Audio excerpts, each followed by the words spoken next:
That's 2 down, 13 more to go. You are Locked On Trojans, your daily podcast on the USC Trojans, part of the Locked On Podcast Network, your team every day.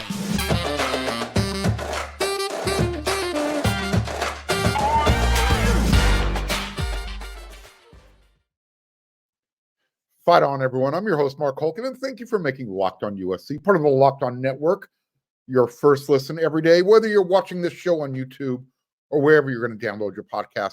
Always remember this show is free, and never forget how much I appreciate your support. Today's episode is brought to you by Nissan. Are you the kind of driver that likes to push things a little further? Ever wonder what adventure could be around the next corner?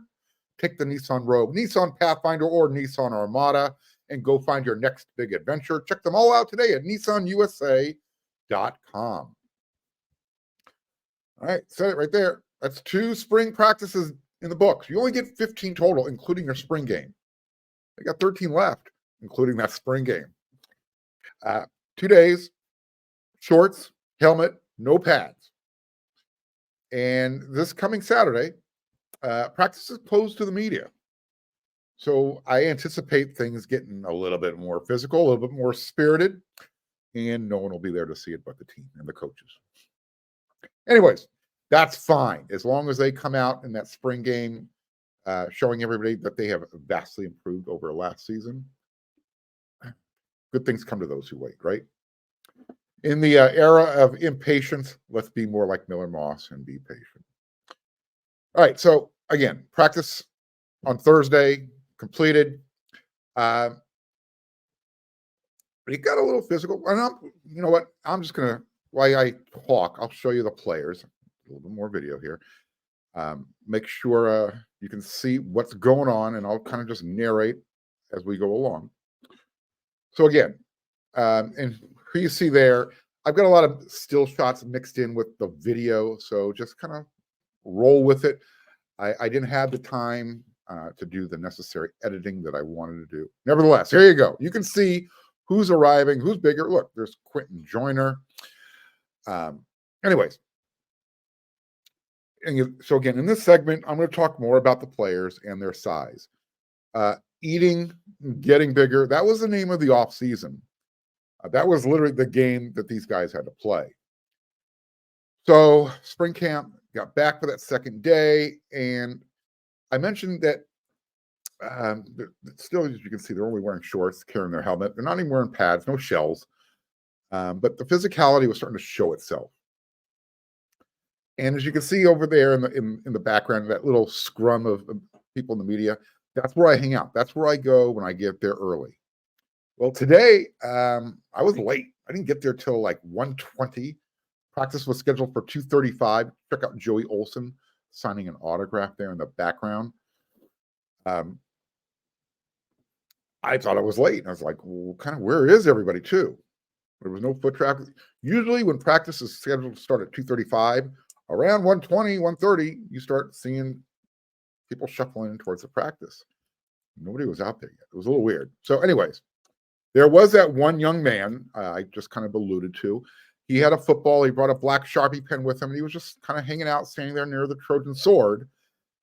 And it was obvious he wanted to get as many members of the team get their autographs, and he did. So 71-degree day, perfect weather. Check out a Marion Peterson there running across the street. Told you, he's bigger, much bigger. Now, what I bring up that young man with the football and collecting autographs, the reason why I like to point these types of things out, on yesterday's episode, Locked on USC, you got to see Caleb Williams, actually on Tuesday's episode, I apologize, interacting with a young fan.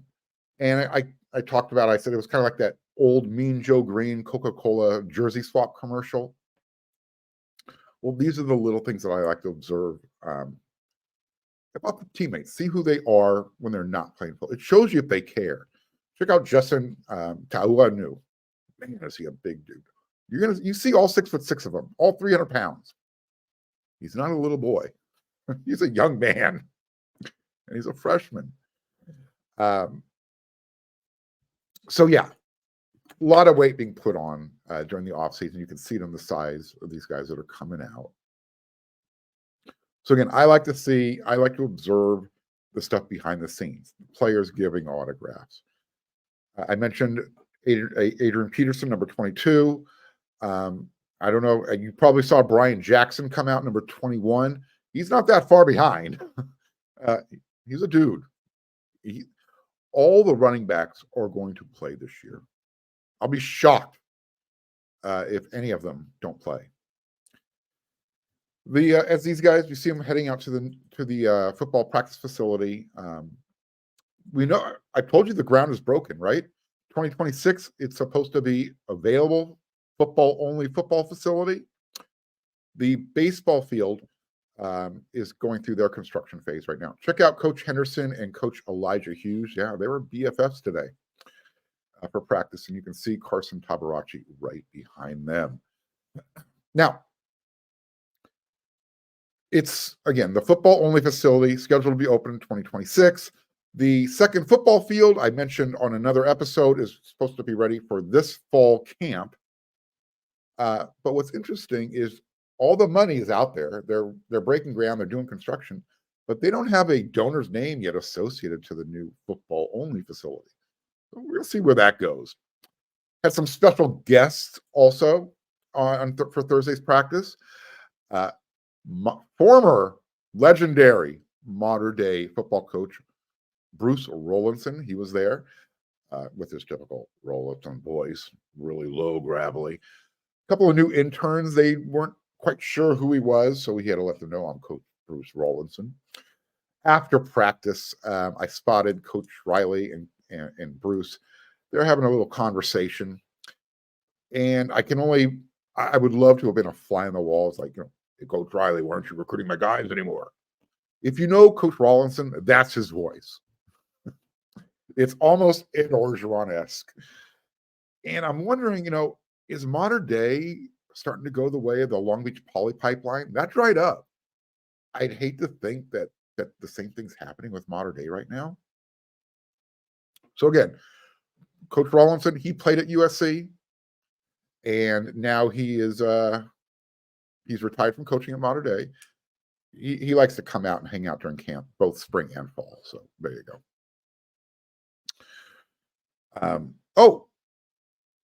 Braylan Conley, a member of the 2024 class. He and his father were watching practice today. By the way, if you're watching on YouTube, that's Killian Killswitch O'Connor. He's big. There's Coach Nua. So got to say hello to them real quickly before they went into practice. Here's what you need to know. Before, during, and after practice, everything is all about size. And that's what the players and the coaches talked about as well. When you get a chance, you'll see the cornerbacks and the safeties, but when you see them live in person, the cornerbacks, I don't think there's anyone below 6'2" in that room across the board. The cornerback room, bigger in stature than the safeties. There's Braylan Conley. Right behind him, Jade Abasiri and Miller Moss and Ratumana Bula Balavu. And check out, is that let me lower this down a little bit. Yep, number 99, Vanderbilt. That's the transfer. John Humphrey, cornerback. I said 6'2". He's got some really long gold braids, dreadlocks, but it's the Bruin gold color. And it's a terrible look. I said it. Someone tell him, please. Change it to the USC gold. I'm not going to tell him. It was to his face, but someone needs to. Strength coach Benny Wiley. Look, he's been receiving a lot of shade these past couple of years. He was just following his own marching orders. Don't forget that. He's told what to do, and he trains his guys that way. Today, normally when he comes to practice, he is layered up like Nanook of the North. Like it's, 20 below. So, and it doesn't matter if it's 100 degrees outside or if it's 71 degrees outside. He wears the same thing, like layers upon layers. It's like he has to feel sweat or he doesn't feel humid. Today, he was kind of dressed like he was going to the beach, at least for him. He has one of his assistants. His name is Drew Smith. Not the biggest guy. But this dude, I promise you, you will not find a guy with more energy. And he is probably one of the loudest individuals you will find as well. Check out Alani Noah. Oh, number 26, that's Eli Newby. I think that's Eli Newby. Is number 26 Newby? Before I overstep that, let me make sure. 26, that's Eli Newby. Coach Riley had a lot of good things to say about him after practice in the media scrum. Back to Drew real fast, though. He's already inside the walls of Howard Jones practice field. And you see the guys are coming out. Drew is always ready to practice. Like I said, lots of energy. And you just hear this voice bellowing. Get out of the locker room. We got work to do. I guarantee you the people in the locker room heard it. Check out Sam Green flexing those guns. And there you go. Jacoby Lane, a.k.a. Dwayne Jarrett. That's is that Prignon? Yeah, it's Emmanuel Prignon. He dropped a lot of weight, added better, good weight. Braylan Shelby. You want to know how these guys are getting bigger? This is Braylan Shelby's morning meal. And mind you, he eats like 3 of these types of meals a day. After practice, he described how he put on 20 pounds. And it starts with 5 scrambled eggs, waffles, yogurt. And he does that every morning.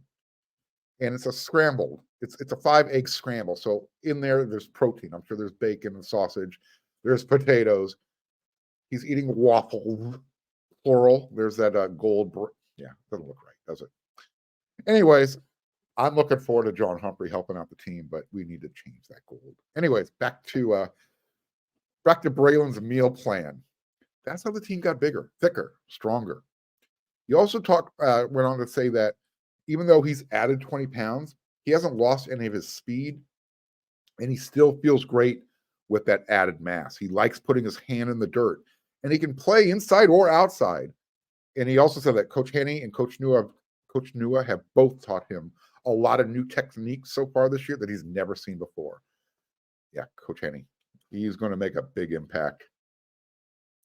Mason Cobb also had some encouraging words after practice. This is what he said he learned. Quote, just being more comfortable in the scheme. Last year, there was a lot of moving pieces. And I would say being able to play with somebody that you know is going to make plays on the field is important. And the guys we brought in, man, I'm really excited about them. Some of these guys, safety, some D linemen, some of the young guys are really pushing themselves. So I would say my lesson for this year is just I want a championship, bruh. And this is my last year. So what other goal could I have? Close quote. I like that bruh that he threw in there, by the way. Jamil Muhammad, yeah, you saw him. He is considerably bigger. I talked about him on yesterday's Pro Day episode. This is what he had to say, quote, the elephant in the room last season that the Trojans had to get bigger. We definitely knew it. Coach Riley knew it. The coaches knew it. Us as players knew it. So they knew they were playing with a handicap. They don't want to feel that way at the end of the year. That's why there's been such a big emphasis. Get bigger, get stronger, get faster. Get bigger, get stronger, get faster. Keep eating, keep lifting. And important note about Braylan Shelby, if you didn't make weight, you had to push more plates. And he's not talking about pushing more plates of food into your stomach. He's talking about getting in the weight room and having to push the weights, those plates, push them across the room. Said you don't want to do that. Deuce Robinson and Zachariah Brandt were both on hand for Thursday's practice. On Tuesday, Deuce was playing baseball. So, again, it was nice for the full wide receiver room to be available for Miller Moss and Jaden Mayava and Jake Jensen to give themselves some more stuff to do. All right, so we're going to move on to the next segment. But again, and I'm sorry about the sideways look if you have to do this right now. I will improve on my video editing skills. This was really quick. I had to get it in there. It's late. But again, I wanted to give you guys an idea of what the players see, what I see, what the media sees as they come to practice. So there you go.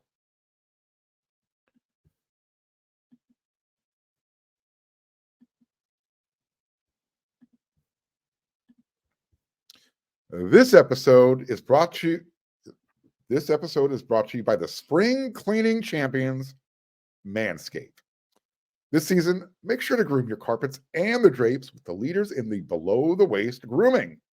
Clear out that winter bush or brush with Manscaped Lawnmower 5.0 and watch your confidence bloom like the springtime flowers. Embrace the season and join the 10 million worldwide who trust Manscaped with our special offer. Spring cleaning doesn't just apply to the nether regions. Get the full grooming experience with Manscaped's signature Beard Hedger Pro Kit plus the Handyman Electric Face Shaver. Whether you're looking to craft your signature look or clean up that neckline, these are always the right tools for the job. Go to manscaped.com and use code LOCKEDON for 20% off plus free shipping. Get 20% off and free shipping with code LOCKEDON at manscaped.com. That's 20% off and free shipping with the code LOCKEDON at manscaped.com. Nothing like a little spring cleaning in your pants. I had a hard time reading that with a straight face. With last-minute killer deals, all-in prices, views from your seat, and the best price guarantee, Game Time takes the guesswork out of buying tickets. You can see the view from your seat before you buy, so you know exactly what to expect when you arrive. All-in prices show you your total up front, so you know what you're getting. A great deal before you even check out. Buy tickets in seconds with 2 taps, just like that. Game Time has deals on tickets right up to the start of the event, and even an hour after it starts. It's the place to find last-minute seats. And the Game Time guarantee means you'll always get the best price. And if you find tickets in the same section and row for less, Game Time will credit you 110% of the difference. Take the guesswork out of buying tickets with Game Time. Download the Game Time app, create an account, and use code LOCKEDON for $20 off your first purchase. Terms apply. Again, create an account and redeem code LOCKEDON, LOCKED like David, O, N like Nancy for $20 off. Download Game Time today. Last minute tickets, lowest price, guaranteed.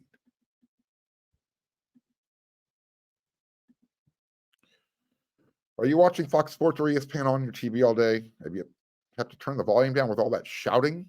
Make the switch to Locked On Sports Today, a free 24/7 streaming channel programmed for you every day to bring you the biggest stories without all the screaming.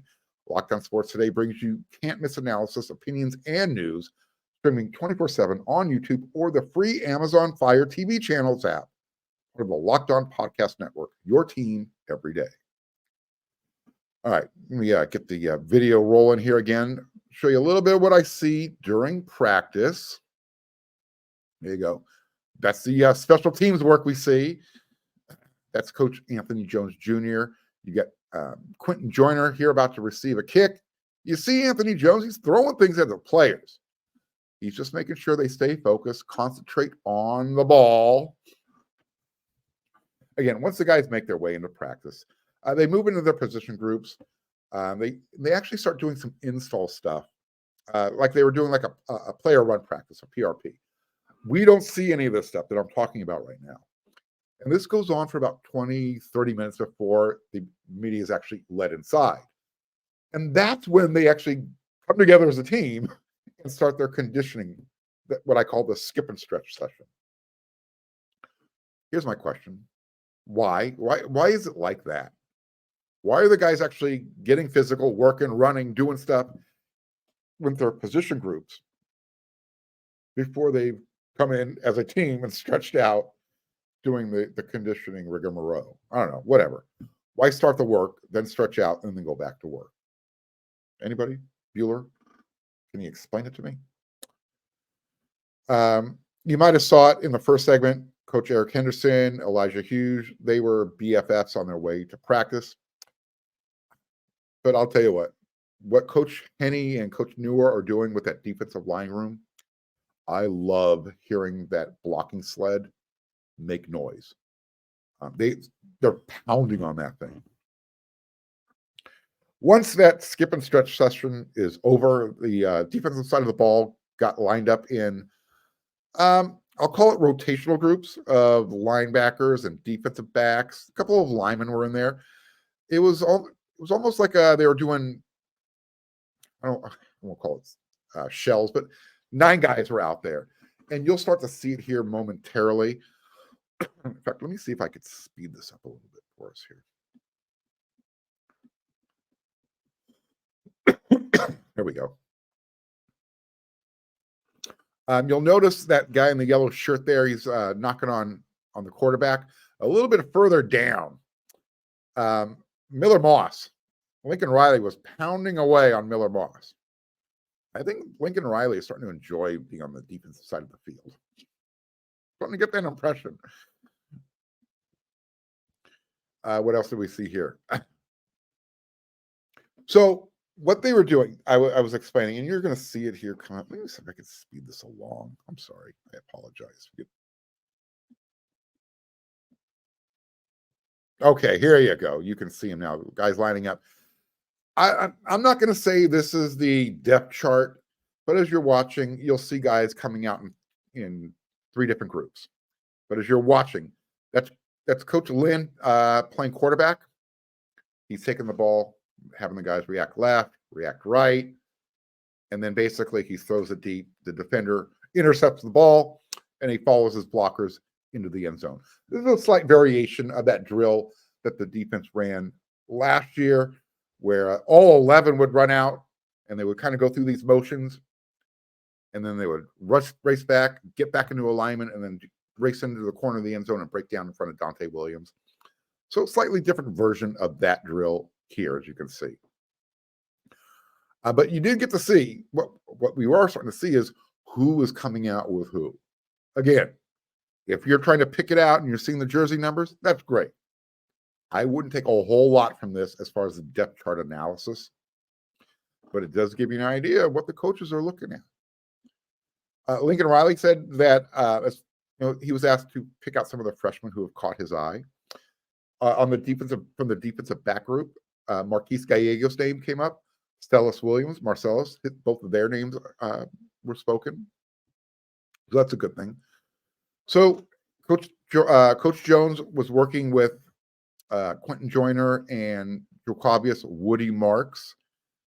And quarterback coach Luke Heward was working with Mackay and Zachariah Branch a little further down.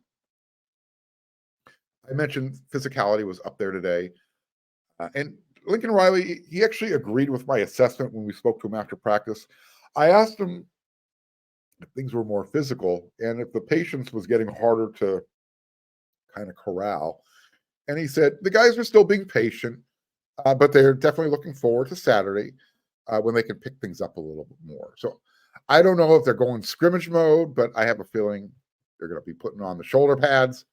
And yeah, things are going to be getting a little bit more physical. I also got to ask Coach Lynn a couple of questions after practice for the first time. His answers were very clear, very concise, very to the point. He wasn't much of a conversationalist. And it kind of leaves you waiting and wanting for more. But I'll tell you what, as long as his defenses deliver more, I'll adapt. I'm okay with it.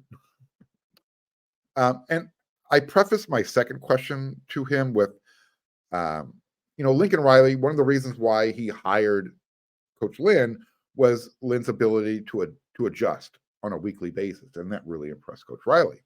So I wanted to know if Mr. Coach Offense, Coach Riley, if his defensive chops were showing itself to Coach Lynn. And it was a tongue-in-cheek question. I'm not sure if it came through that way, though. So, Coach Lynn said, yeah, Coach Riley's been great. We didn't really, he didn't seize the moment. Anyways, that was probably more my fault. Coaches have to get to know the people who are asking the questions as well. And this was the first time that I had a chance to ask him any questions. I mentioned Coach Riley mugging Miller Moss, trying to disrupt his concentration. Again, everything today sounded louder. The sled, the coaches' voices were louder. The players were getting after it. Next week, Tuesday practice, for the next 2 weeks, in fact, Tuesday practice will start at either 5 or 5:30. Regardless, it's still going to be dark outside. We're going to see who in the media wants to show up early. I'm going to be out there. I don't know what the videos and the pictures are going to look like when it's dark. Nevertheless, I'll do my best. I want to keep bringing you what I see. trying to bring you in there a little bit, give you a little taste of this is what goes on during spring camp. This is our snapshot. Remember, once they kick us out, there's a lot more going on that we don't get to see. Sometimes you forget to turn the camera off as well.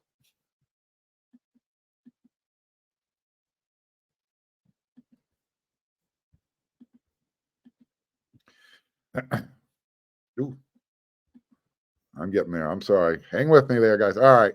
This week's March Madness bracket highlight is brought to you by our friends at Nissan. Each week, we're picking one team that stands out, a team that's pushed it further than the rest, just like any of the all-new 2024 Nissan SUVs. These guys were able to take it to the next level. The Houston Cougars can only be described as an armada. The top-seeded team is as hardcore as it gets out there, so it's no wonder they earned a number 1 seed on Selection Sunday following their debut season in the Big 12 Conference. Take the Nissan Rogue, Nissan Pathfinder, or Nissan Armada and go find your next big adventure. Shop NissanUSA.com. It's Friday. It's time for my Friday rant. I was at USC's Pro Day the other day, and I told you, these things are really boring. I want to be out there. I want to be around USC and the football team as often as possible. If someone knocked on my front door or called me on the phone and said, Mark, got an opportunity for you. I want you to be our gopher. I would say, when do I start? In fact, I want Clark Stroud's job. I want to be Lincoln Riley's Mr. Belvedere. All right, enough of that. That's not what this Friday rant is about. This is about Pro Day. And look, the media has their area where we're told, hey, if you want to take video, you want to shoot pictures, you're going to be down on the track, and this is your cordoned off. I call it the penalty box. It's not really. It's just a way to separate the media from the NFL representatives and the guests that are kind of milling around up in the stands. So I'm in my area, and I see the parents of one of the players. So I've known these guys since before the player enrolled at USC. We're having a little 5-minute conversation. No big deal, just catching up. The player is not enrolled in school anymore. He has been preparing for the NFL drafts. So I was catching up with the parents, just talking small talk. We weren't even talking about Pro Day. One of the representatives from USC came over, and I could tell it was awkward. It's like, Mark, I need to kind of break this up right now. I was like, why? This isn't a recruit. The young man isn't even enrolled in classes anymore. She's like, I know, I'm just kind of following the rules. I said, okay, I still don't understand the rule, but whatever. So the parents had to walk away. They felt like I was in trouble. I wasn't in trouble, but whatever. What was funny is a few minutes later, my phone rang. Guess who was calling me on the phone? There are ways, there are loopholes. But anyways, that was the first thing that happened. And so I'm down there, I'm getting ready to, I want to take some pictures. I want to shoot some video. I brought my iPhone, what I always shoot video with. And about 20 minutes later, I get another tap on the shoulder. You know what?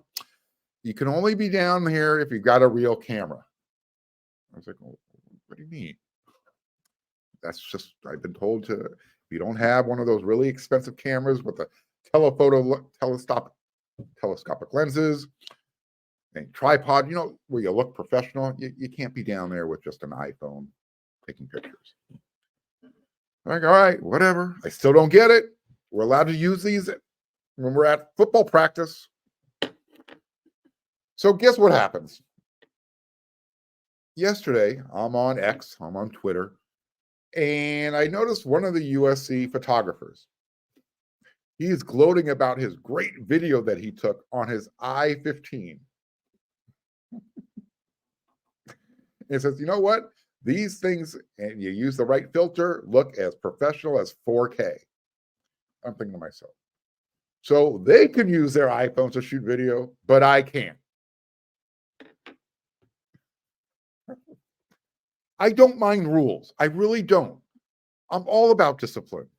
I think rules are a good thing, but they need to make sense. I'm not mad at the individuals who are following their own rules and telling me what I need to do. I just wish everybody could explain the rules and why they're in place. Because if I don't understand something, I'm going to push back with a smile. But again, I need to understand. And if I don't understand, it's hard for me to take things in stride.